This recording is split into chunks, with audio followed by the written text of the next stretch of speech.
Verbal Judo by George J. Thompson and Jerry B. Jenkins। बात करने की कला एक ऐसी कला है जिसकी मदद से आप किसी को भी खुश कर सकते हैं और किसी का भी दिल जीत सकते हैं। शब्दों में वो ताकत होती है जिससे हम किसी भी समस्या को सुलझा सकते हैं या किसी परेशान व्यक्ति की परेशानी कम कर सकते हैं। लेकिन आपको इस कला का बेहतर तरह से इस्तेमाल करने के लिए क्या करना होगा? ये किताब आपको बताती है कि किस तरह से आप अलग अलग लोगों से अलग अलग तरीके से बात करके उनकी और साथ ही अपनी परेशानियां कम कर सकते हैं। ये किताब हमें शब्दों के महत्व के बारे में बताती है और बताती है कि इसका इस्तेमाल हम कैसे कर सकते हैं। इस किताब को पढ़कर आप अपने आसपास के लोगों के साथ अच्छे संबंध बना सकते हैं। इसे पढ़कर आप सीखेंगे मुश्किल काम को आप सिर्फ 2 शब्दों की मदद से कैसे सुलझा सकते हैं। सुनने वाले को अपनी बात पूरी तरह से समझाने के लिए किन किन बातों का ध्यान रखना जरूरी है। रिश्तों में होने वाले झगड़ों को आप कैसे सुलझा सकते हैं। पहला सबक, अगर आपके पास बोलने की कला है तो आप मुश्किल से मुश्किल हालात को आसानी से संभाल सकते हैं। शब्दों में वो ताकत होती है जो मुश्किल से मुश्किल काम को भी आसान कर देती है। लेखक ने इस बात को ऑफिसर ब्रूस फेयर के साथ रहकर जाना। आइए देखें उन्होंने ये बात कैसे सीखी। एक बार लेखक ब्रूस के साथ कांसास में एक पति पत्नी के बीच हो रहे घरेलू झगड़े को सुलझाने गए थे। लेखक उस समय बहुत नर्वस थे, लेकिन ब्रूस के साथ होने पर उन्हें अच्छा लग रहा था क्योंकि ब्रूस के पास अनुभव था। जब लेखक वहां पहुंचे तो उस समय रात के 2 बज रहे थे। जब झगड़ा सुलझाने की बारी आई तो ब्रूस सीधा उन पति पत्नी के घर जाकर उनके सोफे पर बैठ गया। वो न्यूज़पेपर पढ़ रहा था। पति पत्नी ने उसे देखा, लेकिन वे फिर से आपस में झगड़ने लग गए। फिर ब्रूस ने उन्हें बीच में रोककर पूछा कि क्या वे उनका फोन इस्तेमाल कर सकते हैं। उन्होंने ब्रूस को इजाजत दे दी। ब्रूस फोन के पास गया और कुछ बोलकर फोन रख दिया। इसके बाद उसने पति पत्नी से कहा कि उसे ये अच्छा नहीं लगा कि कोई रात के 2 बजे उसका फोन ना उठाए। उसने फिर उनके झगड़े का कारण पूछा और कहा कि रात में इस तरह चिल्लाना अच्छा नहीं है। इसके बाद वे शांत हो गए। जब लेखक ने ब्रूस को इस तरह से काम करते हुए देखा तो वो चौंक गया। उसने ब्रूस से पूछा कि उसने ये कैसे किया। ब्रूस ने कहा कि वह ऐसे ही काम करता है। तभी से लेखक अच्छे से बातचीत करने के तरीकों के बारे में नोट्स लिखते आए हैं। उनके लिखे गए नोट्स ने आज इस किताब का रूप ले लिया है। दूसरा सबक, नियमों को लागू करने के लिए आप शब्दों का सही इस्तेमाल कीजिए। नियम होना समाज के लिए बहुत जरूरी है। नियम से सब कुछ व्यवस्थित रहता है, लेकिन कभी कभी हमें नियम कुछ इस तरह से समझाए जाते हैं कि वे हमें नियम कम और हुक्म ज्यादा लगते हैं। ऐसे में ये जरूरी है कि आप नियमों को अच्छे से समझाएं। हमें पता है कि हर नियम से हमें कुछ न कुछ फायदा मिलता है या फिर उसका कुछ न कुछ मतलब होता है। इसके लिए नियम समझाते वक्त आप नियम का मतलब बताइए। आप सामने वाले से ये मत कहिए कि नियम नियम होते हैं या फिर इसका मतलब आप नहीं समझेंगे।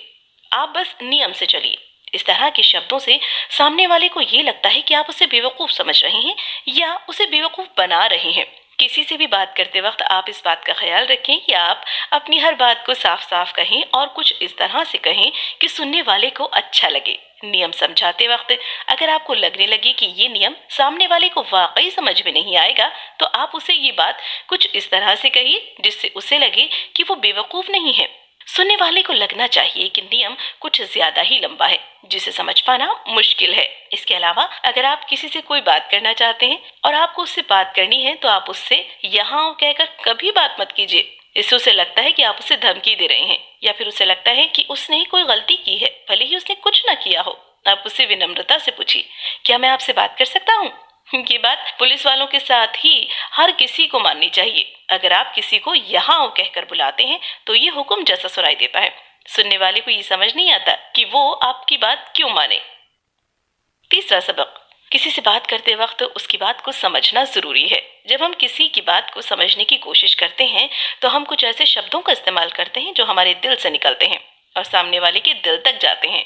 इसीलिए अगर आप सामने वाले की बातों को समझने की कोशिश करेंगे तो आप उससे अच्छे से बात कर पाएंगे। इसका सबसे अच्छा तरीका है कि आप अपने आप को सामने वाले की जगह रख कर देखें। रिश्तों में एक दूसरे को समझने के लिए ये तरीका काम करता है। अगर आपका पार्टनर किसी बात से परेशान है तो आप उसकी आंखों से देखने की कोशिश कीजिए। अगर आप बिना समझे कुछ बोलेंगे तो आप उसकी परेशानी कभी हल नहीं कर पाएंगे क्योंकि आपको परेशानी समझ में ही नहीं आ रही है। समस्या हल करने के लिए समस्या को समझना जरूरी है। लेखक को एक बार एक आत्महत्या को रोकने के लिए बुलाया गया।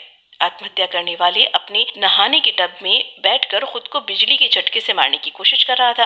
इन हालात में अक्सर लोग आत्महत्या करने वाले को समझाने की कोशिश करते हैं कि जिंदगी बहुत खूबसूरत है और मरना ठीक नहीं है। लेकिन क्या आपने अपने आप को उसकी जिंदगी में रखकर देखा है जिसकी जिंदगी इतनी बदसूरत हो चुकी है कि अब उसे जिंदा ही नहीं रहना। लेखक ने उसे समझाने की कोशिश की। उन्होंने उसे कहा कि इस तरह से खुद को मारना बहुत दर्दनाक हो सकता है और इससे मरने के चांसेस भी बहुत कम है। अगर वे चाहे तो वे अपने आप को दूसरे आसान तरीकों से मार सकता है, लेकिन खुद को ऐसे मारना बहुत भयानक होगा। इसका नतीजा ये निकला कि वो अपने टब से बाहर निकल आया। चौथा सबक, किसी की बात को बीच में काटने के लिए आप कुछ शब्दों का इस्तेमाल कर सकते हैं।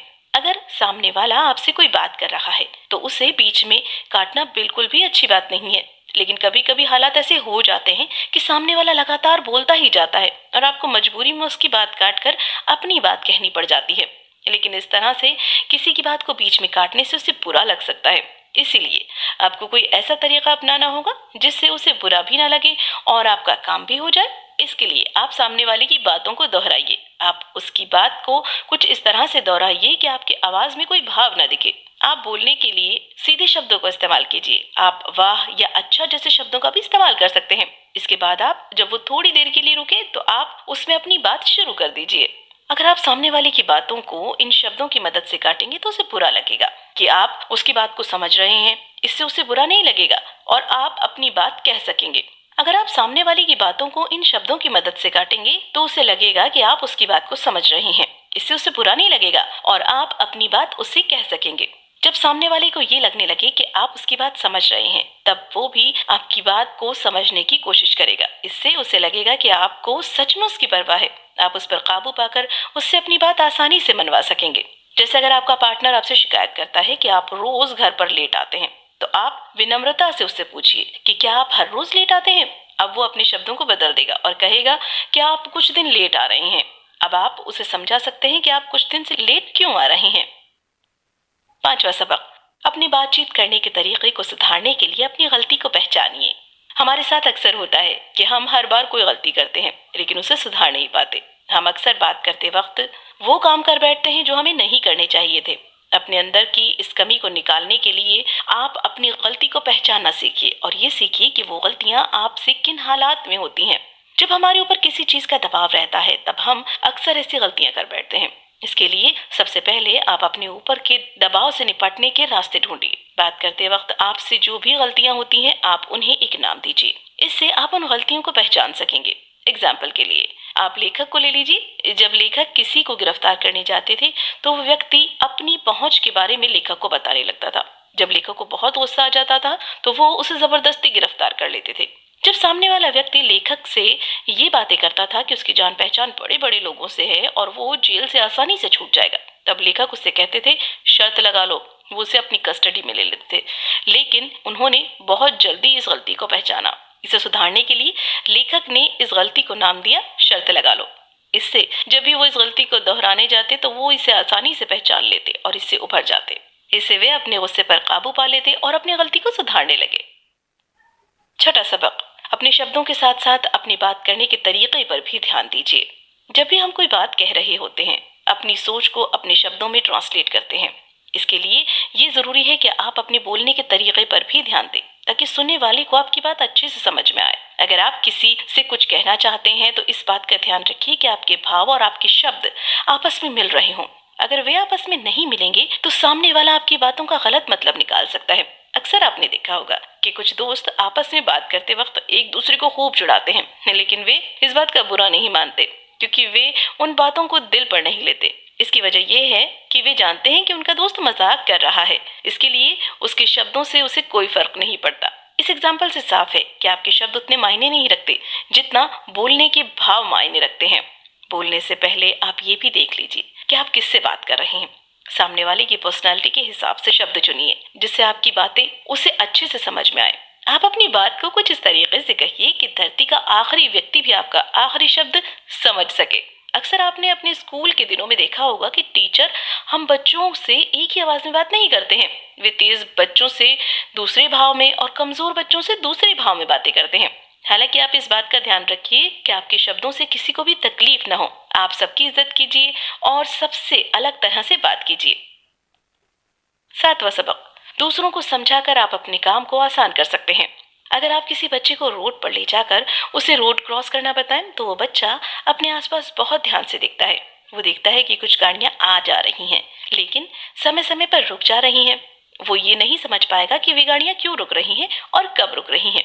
ऐसे हालात में अगर आप उसे ट्रैफिक सिग्नल्स के बारे में बताएंगे कि लाल सिग्नल गाड़ियां रुकती हैं और हरे सिग्नल पर चलती हैं, तो वो बच्चा आपकी बात को अच्छे से समझकर अपना काम कर पाएगा। लेकिन अगर आप उसे सिर्फ इतना कहेंगे कि गाड़ी रुकने पर ही उसे रोड क्रॉस करना है, तो उसे पूरी बात समझ नहीं आएगी और वो गलती कर बैठेगा। किसी को आप अपनी बात समझाते वक्त उसे पूरी बात बताएं, जिससे उसके मन में किसी तरह की शंका न रह जाए। इससे वो आपकी बात को समझकर आसानी से उसे मान लेगा और आपको परेशानी नहीं होगी। लेखक को एक बार किसी व्यक्ति ने फोन करके बताया कि बार में एक बड़ा सा आदमी शराब पीकर हंगामा कर रहा है। जब लेखक बार में गए तो उन्होंने देखा कि वो आदमी सच में बहुत बड़ा था और हाथ में उसके कांच के टुकड़े थे और सबको धमका रहा था। लेखक ने उससे अपने साथ जेल चलने के लिए कहा, तो वो व्यक्ति लेखक को भी कांच का टुकड़ा दिखाकर धमकाने लगा। इस पर लेखक ने उसे समझाया कि उसे सिर्फ एक रात के लिए जेल में रहना होगा, लेकिन अगर उसने एक पुलिस वाले पर हाथ उठाया तो अंजाम बहुत बुरा हो सकता है। इस पर वो व्यक्ति मान गया और लेखक को उसे जेल में ले जाने के लिए ज्यादा मेहनत नहीं करनी पड़ी। 8वां सबक, घर में झगड़े होते रहते हैं, पर अगर आप चाहें तो उन्हें आसानी से सुलझा सकते हैं। हर कोई रिश्तों में ये उम्मीद रखता है कि उसका रिश्ता हमेशा के लिए बना रहे और उसे उसमें कुछ ज्यादा परेशानियां ना झेलनी पड़े, लेकिन कभी कभी झगड़े हो जाया करते हैं। ऐसे में आपको ये सीखना होगा कि आप इस मसले को आसानी से कैसे सुलझा सकते हैं। इसके लिए सबसे पहले आपको अपने पार्टनर को समझना होगा। फिर उससे अपनी बात को इस तरह से कहिए जिससे आपके बीच के सारे कंफ्यूजन्स दूर हो जाएं और आप फिर से एक अच्छी जिंदगी जी सके। एग्जाम्पल के लिए लेखक के एक दोस्त को ले लीजिए जिसने एक ऐसी महिला से शादी की थी जिसके पहले से 4 बच्चे थे। उनकी शादी को 2 महीने हुए थे और वे बहुत खुश थे। लेकिन जब एक दिन लेखक का दोस्त काम से घर आया तो उसकी पत्नी अचानक से उसके ऊपर भड़क गई और कहने लगी कि वो उसे अपने बच्चों से अलग करने की कोशिश कर रहा है। लेखक का दोस्त दिन भर के काम से थका हुआ था, जिसकी वजह से उसे भी गुस्सा आ गया। इसके बाद उन दोनों में लड़ाई शुरू हो गई। लेकिन अगर लेखक का दोस्त चाहता तो वो इसका हल पहले से ही निकाल सकता था। सबसे पहले उसे अपनी पत्नी को शांत करके उसकी बात पूरी तरह से समझने की कोशिश करनी चाहिए थी। इसके बाद उसे अपने पार्टनर से ये सवाल करना चाहिए था कि क्या उसे सच में लगता है कि वो उसे उसके बच्चों से दूर करने की कोशिश कर रहा है। इसके बाद उसकी पत्नी अपने शब्दों पर फिर से गौर करती और अपनी समस्या के बारे में बताती कि उसे ऐसा क्यों लग रहा है कि वो ऐसा कर रहा है। जब उसे इसकी असल वजह पता लगती तब वो उसके हिसाब से सफाई देकर सभी कंफ्यूजन्स को दूर कर सकता था। लेकिन उसने ऐसा नहीं किया, जिसकी वजह से उसके रिश्तों में कड़वाहट पैदा हो गई। इस तरह से आप सामने वाले की बातों को समझकर उसकी समस्या तक पहुंचने की कोशिश कीजिए। एक बार जब आप समझ जाएंगे कि समस्या क्या है, तब आप आसानी से उसका हल निकाल सकते हैं। कुल मिलाकर किसी को बेहतर तरीके से अपनी बात समझाना आसान काम नहीं है, लेकिन आप अपने आप को सामने वाले की जगह रखकर उसकी बातों को ध्यान से सुनकर और उसकी पर्सनैलिटी के हिसाब से शब्दों का इस्तेमाल कर उससे अपनी बात को आसानी से कह सकते हैं। शब्दों की मदद से आप सामने वाले को अपनी बात समझाकर अपना काम आसानी से कर सकते हैं। क्या करें? गलत शब्दों के इस्तेमाल से बचें। किसी से बात शुरू करने के लिए ये जरूरी है कि वो आपकी बात सुने और आपकी तरफ ध्यान दे। उसके ऐसा करने के लिए आपको उसकी इज्जत करनी होगी। उसे ये देखना होगा कि आप उसकी परवाह करते हैं। इसके लिए आप सामने वाले की पर्सनालिटी को देखकर उसके लिए शब्दों का इस्तेमाल कीजिए। अगर वो उम्र में आपसे बड़ा है तो आप उसे पूरे नाम से बुलाइए और उसके साथ श्रीमान जैसे शब्दों का इस्तेमाल कीजिए। अगर वो छोटा या आपकी उम्र का है तो आप उसके नाम से बुलाइए। इसके अलावा कभी भी किसी की पहचान उसके रंग या जाति के हिसाब से मत कीजिए, इससे उसे बुरा लग सकता है।